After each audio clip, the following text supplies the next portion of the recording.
Hi hello नमस्कार मु everything Pradeep आपण को आ गोटे नुआ वीडियो को स्वागत करुच्ची।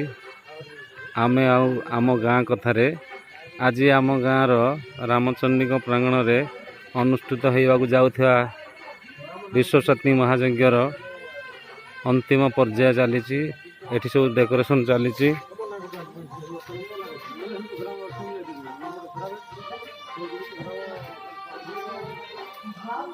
एठी सब साजसजा चली।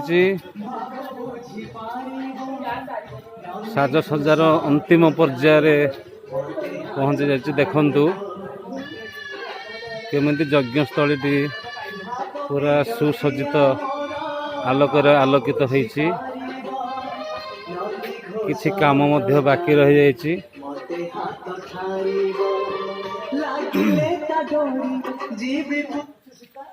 एठी झोटी गुड़िक मध्य केमिति अति सुंदर भावरे ब्राह्मण भाईना माने आमर पकईछंती।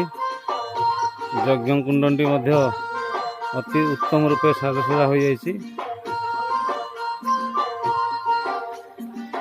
देखंतु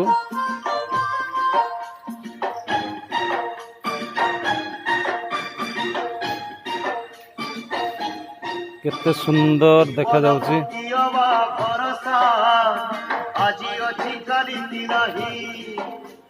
जीवन प्रति भरोसा आज अच्छी काली नहीं सुख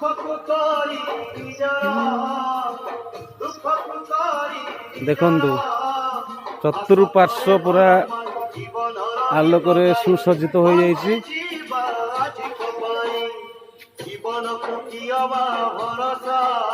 केते सुंदर भावरे हमर ग्रामर पिला माने आको निज हाथ रे तैयारी करछंती।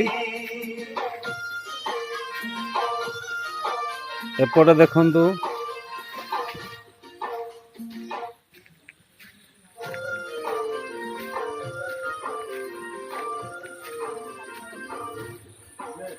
एठी रोसई पाई खंदाशाला प्रस्तुत सरी जाइछि।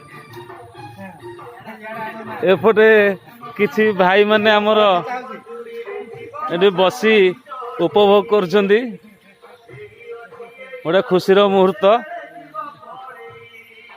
एठी हमर मुख्य टेंट रो जो साजसजा करछंती टुकना भाई अछंती। टुकना भाई कोन किछि कहंतु।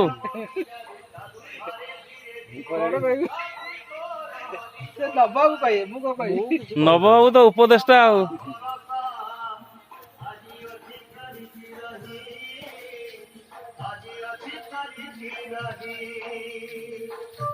एहीपरि भाव सबू चली।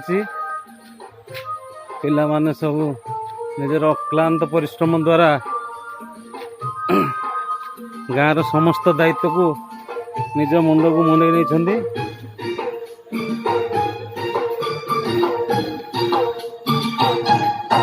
एपटे मंदिर सम्मुखरे मध्य साजसजा अति सुंदर भाव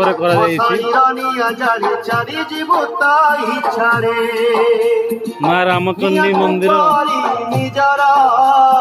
ये हूँ आम गाँव अधिष्ठात्री देवी। देखंतु केते सुंदर परिवेश आलोकरे संपूर्ण रूपे सुसज्जित हो जाइछि। एटा काली ठारू हमर एटा आरंभ हबो 2 दिन पई। आहुरी किसी डेकोरेशन बाकी रह जाइछि।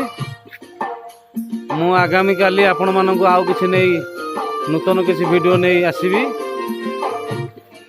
रहिली जय जगन्नाथ। वीडियोटी जदि भल होई थाए ताले आपण माने गोटे कमेंट और लाइक शेयर करिवे।